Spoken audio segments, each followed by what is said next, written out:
Assalamualaikum warahmatullahi wabarakatuh. Perkenalkan, saya Dina Ardianti Hasana, NIM 211101030019.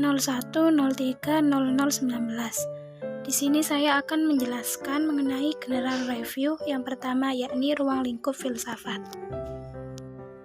Ruang lingkup filsafat terbagi menjadi 6 bagian. Yang pertama yakni konsep filsafat. Yang kedua, kajian filsafat sebagai cara berpikir. Yang ketiga, ciri-ciri belajar kefilsafatan. Yang keempat, konsep filsafat ilmu. Kelima, sumber pengetahuan. Dan yang terakhir yakni ilmu pengetahuan. Ruang lingkup filsafat. Yang pertama yakni konsep filsafat. Masyarakat awam beranggapan bahwa filsafat merupakan hal yang berbahaya dan tidak penting. Padahal, filsafat merupakan salah satu pengetahuan sekaligus disiplin ilmu yang unik dan sangat mendasar, serta merupakan induk dari semua disiplin ilmu lainnya.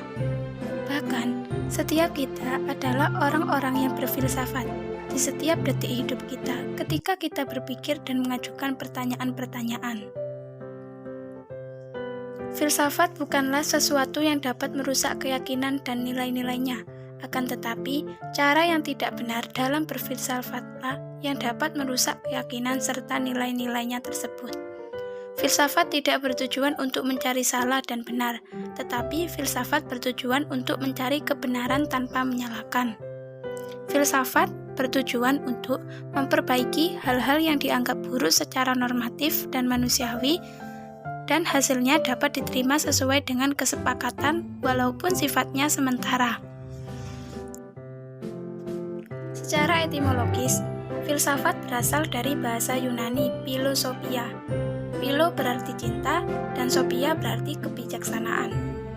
Jadi, filsafat secara etimologis berarti cinta akan kebijaksanaan.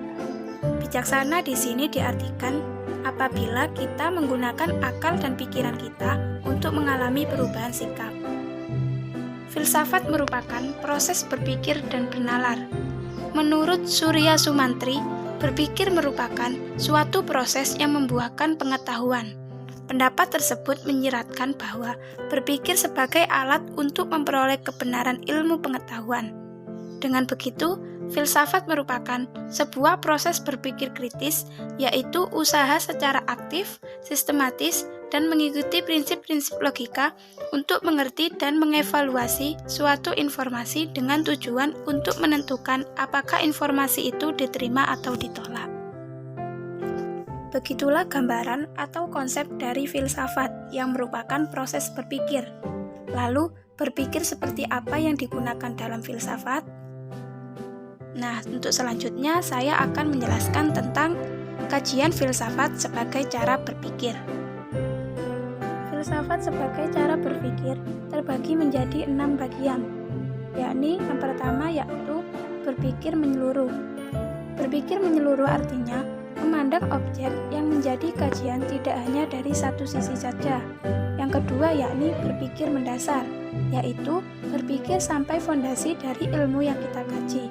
Artinya, kita harus melakukan secara sistematis, tidak hanya memikirkan pada tataran praksis saja, tetapi teknis dan metodologis sampai pada yang inti, yaitu filsafat. Berpikir selanjutnya yakni berpikir spekulatif, yakni berpikir yang didasari pemikiran yang matang atau memikirkan konsekuensinya. Yang keempat yakni berpikir reflektif, yaitu proses berpikir kritis melalui penalaran untuk mengemukakan alasan-alasan dalam mendukung suatu keyakinan dan untuk mengevaluasi keyakinan tersebut dengan sebaik mungkin. Selanjutnya yakni berpikir kritis, yaitu proses menentukan kebenaran, ketepatan, atau penilaian terhadap suatu yang ditandai dengan mencari alasan dan alternatif, serta mengubah pandangan seseorang berdasarkan bukti. Dan yang terakhir yaitu berpikir postulatif. Postulat merupakan cara pandang yang tidak perlu diverifikasi secara empiris. Cara pandang tersebut bisa diterima atau bisa ditolak tidak berdasarkan fakta empiris. Ruang lingkup filsafat selanjutnya yaitu membahas tentang ciri-ciri belajar kefilsafatan. Ada 6 ciri-ciri belajar kefilsafatan. yaitu komprehensif dan mendalam, konseptual, koheren dan konsisten, rasional, bebas dan kritis, serta memiliki tanggung jawab. Yang pertama yaitu komprehensif dan mendalam. Ialah berpikir menyeluruh atau hingga ke akar-akarnya. Sebagai contoh, seorang mahasiswa dan pendidik dituntut untuk melihat secara komprehensif dan mendalam pada sisi-sisi penting pendidikan. Tidak hanya memandang pendidikan hanya sebatas konsep, variabel, dan paradigma, tetapi lebih dari itu, bahwa kita memandang pendidikan dari segala aspek kehidupan manusia yang kita anggap belum terpecahkan. Yang kedua yaitu konseptual.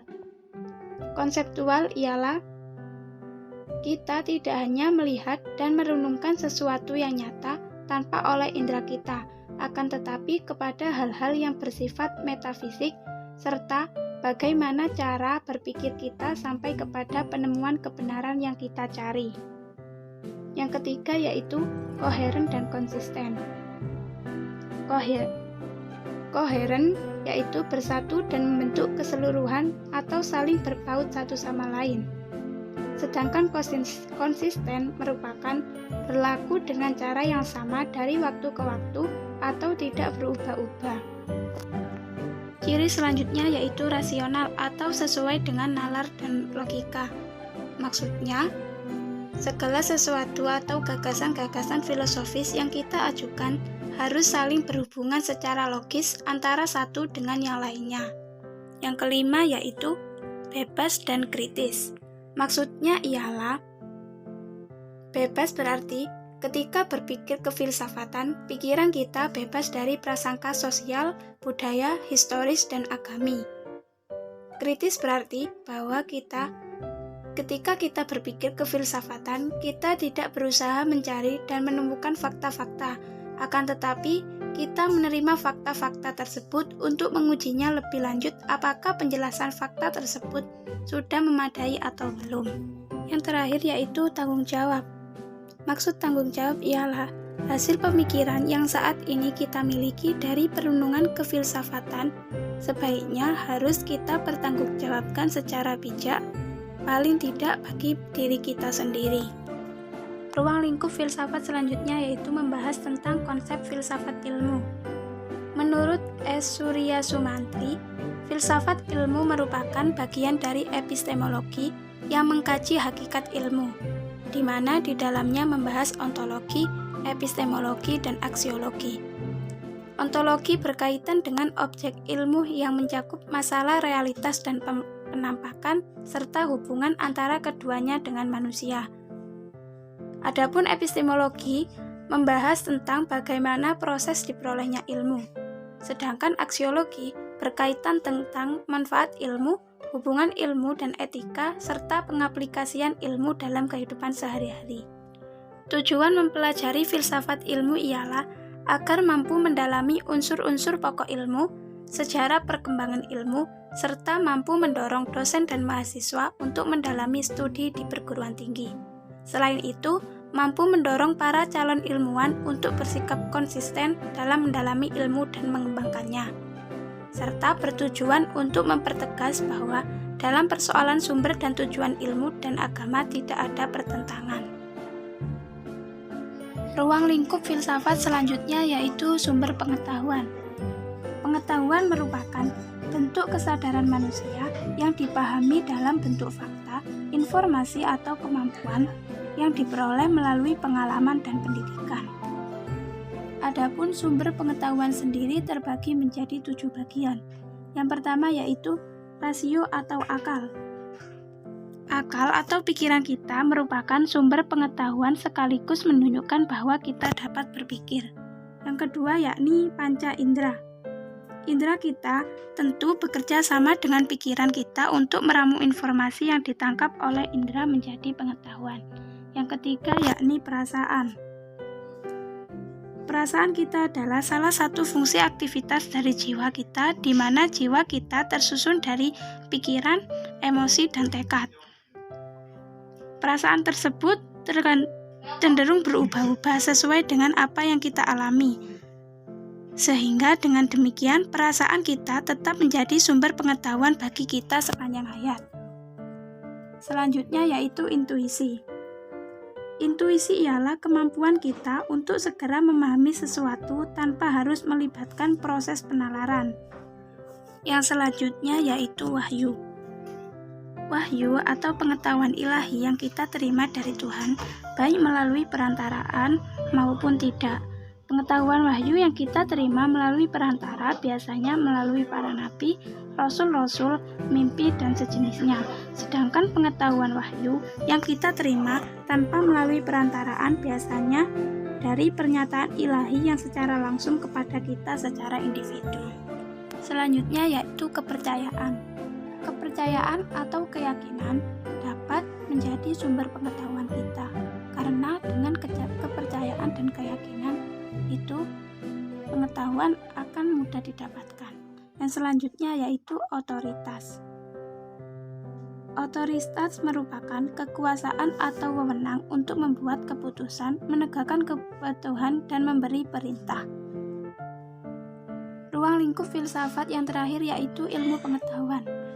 Ilmu pengetahuan merupakan aktivitas intelektual manusia yang sadar, sistematis, dan praktis dalam upaya untuk membangun, mengatur, dan menyelidiki, serta menemukan pengetahuan tentang keberadaan alam semesta dalam bentuk penjelasan dan prediksi yang dapat diuji kebenarannya.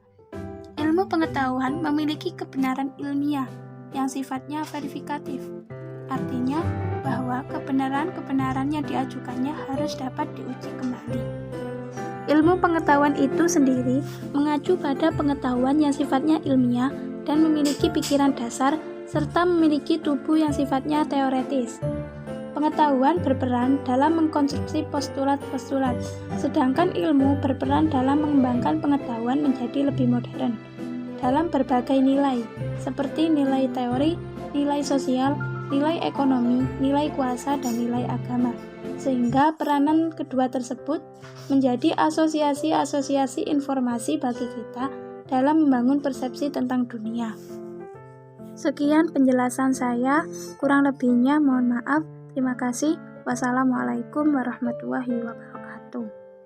Assalamualaikum warahmatullahi wabarakatuh. Di sini saya akan melanjutkan materi. Pertama-tama perkenalkan, nama saya Anisya Nadila Salsabila Ervani dengan nomor NIM 211101030022. Setiap cabang ilmu pengetahuan pasti memiliki objek yang akan ditelaah ataupun dipelajari. Dalam hal ini, secara umum, filsafat mempunyai dua objek kajian, yaitu objek material dan objek formal. Yang pertama yaitu objek material. Objek material adalah yaitu hal atau bahan yang diselidiki, hal yang dijadikan sasaran penyelidikan, atau segala sesuatu yang ada. Objek yang dikaji adalah sesuatu yang dapat dirasionalkan, yang bersifat empiris dan ilmiah. Sesuatu yang dianggap ada bukan hanya dirasakan indera saja, tapi ada beberapa hal yang tidak bisa dirasakan langsung oleh indera, misalkan sejarah. Sesuatu yang ada kemudian disebutkan sebagai berikut. Yang pertama, thinkable. Thinkable yaitu hal rasional yang berdasarkan pada indrawi, dalam artian selama panca indera bisa mengenali atau merasakan hal tersebut, maka itulah hakikat ada dalam objek material. Yang kedua yaitu unthinkable. Unthinkable yaitu sesuatu yang tidak terfikirkan oleh kita, namun bisa jadi sedang atau difikirkan oleh orang lain. Hal tersebut juga merupakan hakikat ada yang bisa menjadi objek kajian dalam filsafat, bagian dari objek material, karena hal yang difikirkan oleh orang lain bisa diteliti oleh kita. Contohnya yaitu mahasiswa belum memikirkan tentang bagaimana ia akan bekerja, tetapi orang lain atau mahasiswa lain sudah atau telah memikirkan bagaimana nanti ia akan bekerja. Yang ketiga yaitu untouchable. Untouchable yaitu sesuatu yang tidak pernah terfikirkan, namun diyakini ada. Satu-satunya hal tersebut adalah adanya Tuhan.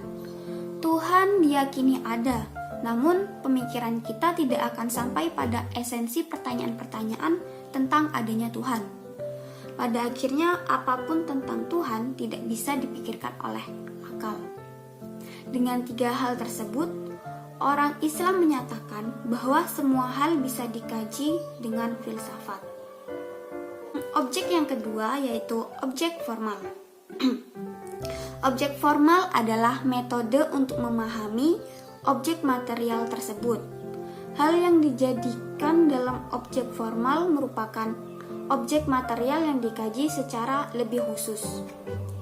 Contohnya, penelitian tentang pohon kelapa, khususnya fungsi air kelapa. Pohon kelapa merupakan objek material, dan sedangkan air kelapa merupakan objek formalnya. Cara pemahamannya ada 2, yaitu spesifikasi, yaitu hal yang menjadi fokus kajian, bukan sesuatu yang umum, melainkan sesuatu yang khusus. Yang kedua, perspektif, yaitu objek dikaji dengan sudut pandang tertentu. Selanjutnya yaitu wilayah objek kajian ilmu filsafat dan filsafat ilmu.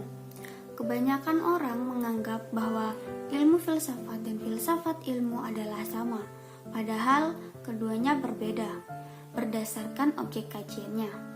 Misalnya, si A dan B sama-sama seorang pelukis, dan tentunya sama-sama menggunakan prinsip dan keterampilan melukis. Tetapi sorotan objek yang dilakukan si A lebih kepada nilai keindahan atau estetika, sedangkan si B lebih kepada nilai moral atau etika. Ilmu filsafat dan filsafat ilmu sama-sama merupakan ilmu, tetapi sorotan objek kajiannya berbeda. Ilmu filsafat berarti filsafat dinyatakan sebagai ilmu karena menggunakan pendekatan saintifik untuk memahami segala yang ada. Sedangkan filsafat ilmu berarti ilmu dalam kajian filsafat dan juga dinyatakan sebagai ilmu karena menggunakan pendekatan saintifik untuk memahami ontologi, epistemologi, dan aksiologi ilmu. Jadi, dikatakan ilmu filsafat berarti suatu ilmu yang mempelajari tentang filsafat. Sedangkan dikatakan filsafat ilmu berarti suatu studi yang mempelajari tentang ilmu di pandangan filsafat. Secara formal, ilmu filsafat adalah salah satu cabang ilmu pengetahuan yang mempelajari tentang kefilsafatan yang mencakup sifat dasar pengetahuan, realita, dan eksistensi dari segala yang ada. Di sisi lain, filsafat ilmu merupakan salah satu cabang filsafat yang mempelajari tentang dasar-dasar, metode-metode, dan implikasi dari pengetahuan. Selanjutnya, wilayah objek kajian filsafat ilmu adalah penerapan metodologi dan sifat keilmian. Semua bidang ilmu termasuk ilmu filsafat. Wilayah objek kajian filsafat adalah pada bagian-bagian empiris dari totalitas. Sekian presentasi dari saya, selanjutnya akan dilanjutkan oleh teman saya. Assalamualaikum warahmatullahi wabarakatuh. Assalamualaikum warahmatullahi wabarakatuh. Perkenalkan, nama saya Siti Wasilah dengan NIM 2111110300030. Akan menjelaskan materi poin C, yaitu tentang landasan keilmuan. Sejarah ilmu. ketika kita berbicara tentang sejarah, kita tidak melulu berbicara tentang hal-hal di masa yang lalu saja, tetapi juga di masa sekarang, bahkan perkiraan di masa mendatang. Artinya, suatu sejarah tidak dapat dipandang secara sebagai bagian, tetapi secara keseluruhan dari suatu eksistensi. Sebuah sejarah adalah lokus atau seperangkat poin, perbedaan yang memilah antara yang beradab dari yang tidak beradab, serta berusaha untuk berkesinambungan dan secara terus-menerus menyoroti sebab akibat. Dapat mengingatkan kita tentang cerita tersendiri yang tidak hanya mencakup tentang hal-hal yang spesifik, tetapi juga hal-hal yang lain dan umum sebagai suatu sejarah. Seharusnya dapat menggambarkan secara detail kehidupan sehari-hari, dan hari ini sebuah sejarah tetap didasarkan pada realitas empiris ketimbang pada model teoritis, eksperimen laboratorium, atau analogi yang mengkonstruksikan masa kini dan masa lalu dengan menarik kesimpulan tentang pola kuno perilaku manusia berdasarkan populasi modern. Yang kedua yaitu ontologi ilmu. Ontologi merupakan studi filsafat tentang sifat yang dikatakan ada, menjadi ada, keberadaan sesuatu, atau kenyataan. Ontologi adalah bagian dari cabang utama filsafat yang dikenal sebagai metafisika dan beberapa mengatakan sebagai turunan dari metafisika. Studi tentang ini atau dasar dari sesuatu atau studi tentang sesuatu di balik objek. Ontologi berurusan dengan pertanyaan tentang hal-hal apa saja yang ada atau dapat dikatakan ada, dan bagaimana wujudnya dapat dikelompokkan berdasarkan persamaan dan perbedaannya atau karakteristiknya. Dikatakan ontologi ilmu, berarti kita akan mempelajari apakah ilmu itu dan bagaimana bentuknya, bagaimana ilmu itu menjadi ilmu, dan apakah keberadaan ilmu itu benar-benar nyata. Jadi, kita belajar tentang ontologi, berarti kita belajar tentang metafisika, walaupun metafisika sebenarnya bukanlah sebuah ilmu. Melainkan metafisika adalah cabang filsafat murni atau filsafat umum atau filsafat tradisional. Ketiga yaitu epistemologi ilmu.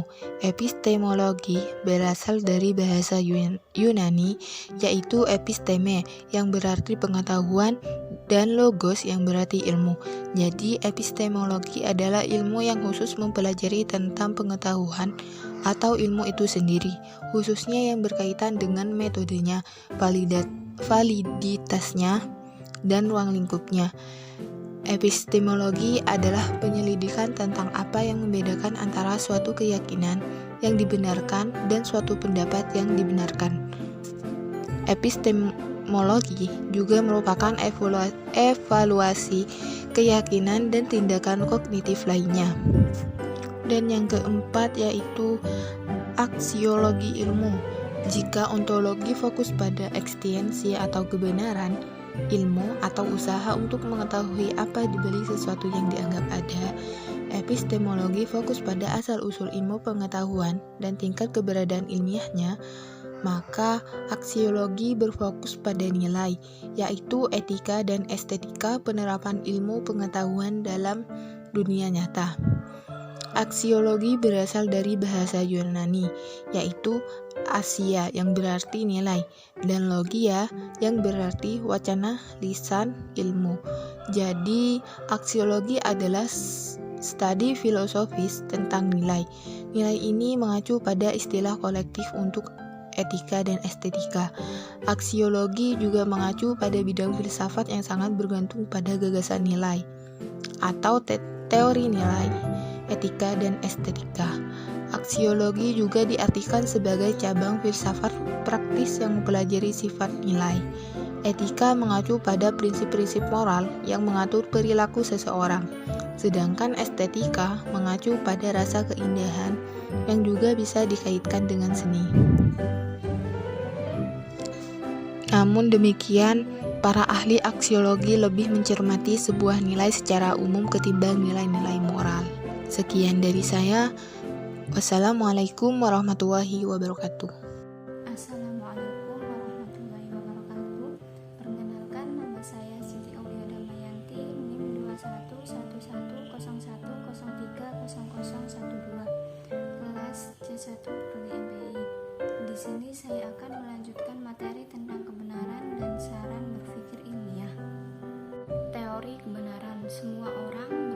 cara untuk menemukan sebuah kebenaran.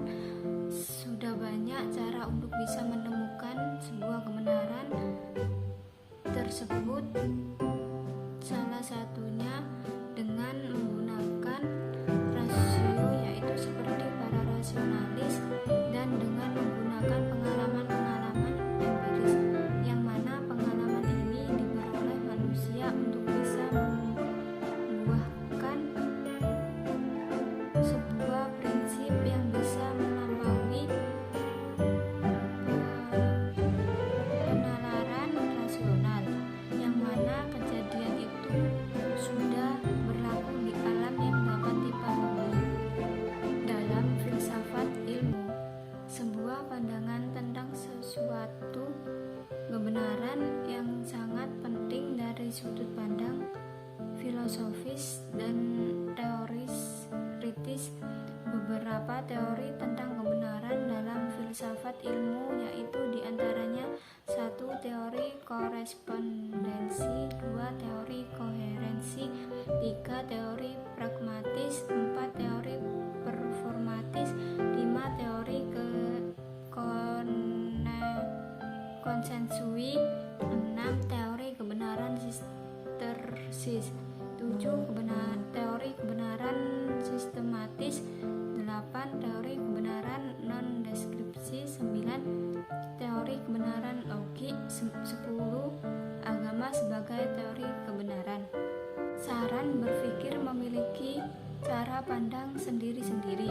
Pada dasarnya, saran berpikir ilmiah yaitu alat yang membantu kegiatan ilmiah dalam berbagai langkah yang harus ditempatnya. Berpikir dapat juga diartikan sebagai proses yang dilakukan untuk menentukan langkah yang akan ditempatnya. Ilmu merupakan pengetahuan yang didapatkan melalui metode ilmiah. Saran berpikir ilmiah adalah bahasa logika, matematika, dan statistika. Syarat suatu ilmiah adalah ilmu itu sesuai dengan kenyataan atau dengan ketaatan sesuai ilmu itu berada di dunia empiris dan dunia rasional. Di sini teori-teori yang dapat dikaitkan dengan fenomena-fenomena sehingga terjadilah hipotesis atau dengan dalam hal ini sebagai ramalan. Sekian penjelasan dari saya. Mohon maaf kalau ada kesalahan. Wassalamualaikum warahmatullahi wabarakatuh. Materi selanjutnya akan dilanjutkan teman saya. Assalamualaikum warahmatullahi wabarakatuh. Perkenalkan, nama saya Salsabila Umami dengan nomor NIM 2111010300038. Di sini saya sebagai pemateri kelima akan menjelaskan tentang peran filsafat ilmu dalam pendidikan. Filsafat ilmu adalah studi yang mempelajari tentang ilmu di pandangan filsafat yang menyoroti 3 kajian besar, yaitu ontologi, epistemologi, dan aksiologi. Filsafat sebenarnya berasal dari kata atau bahasa Yunani philosophia. Dari kata filosofia ini kemudian banyak diperoleh pengertian-pengertian filsafat, baik dari segi pengertiannya secara harfiah atau etimologi maupun dari segi kandungannya. Filsafat ilmu memberikan gagasan orisinil tentang semua aspek pendidikan, khususnya tujuan pendidikan.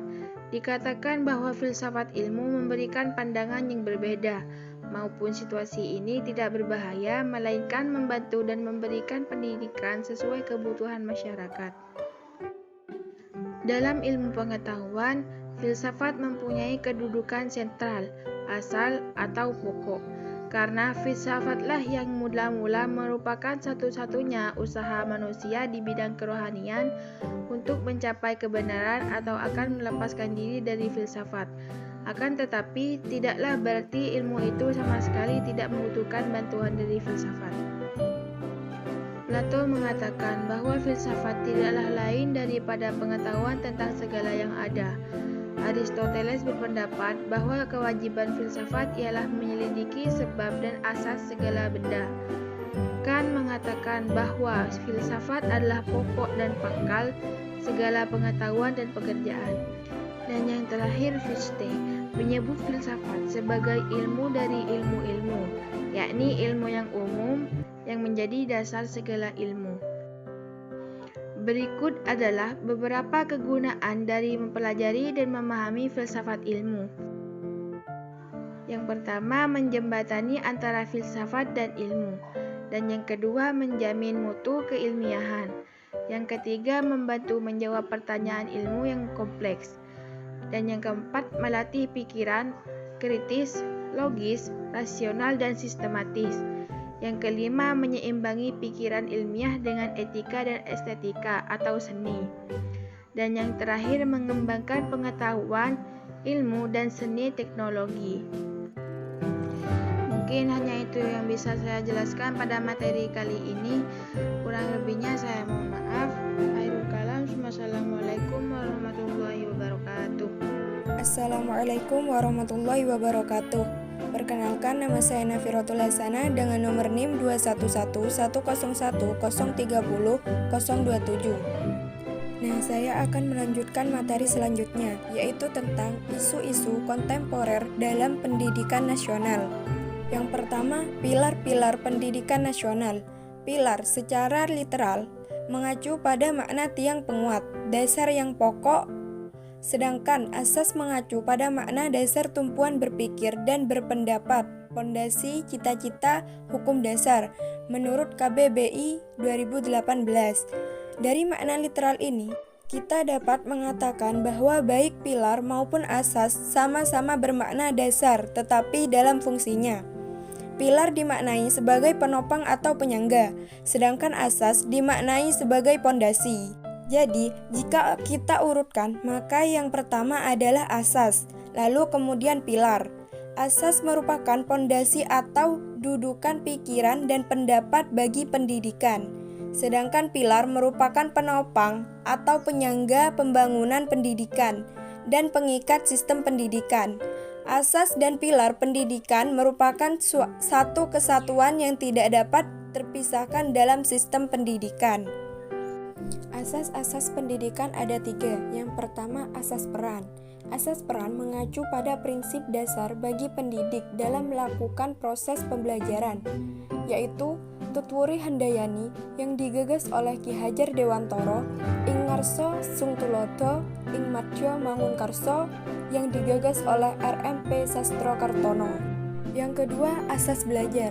Asas belajar di sini bermakna pembelajaran seumur hidup.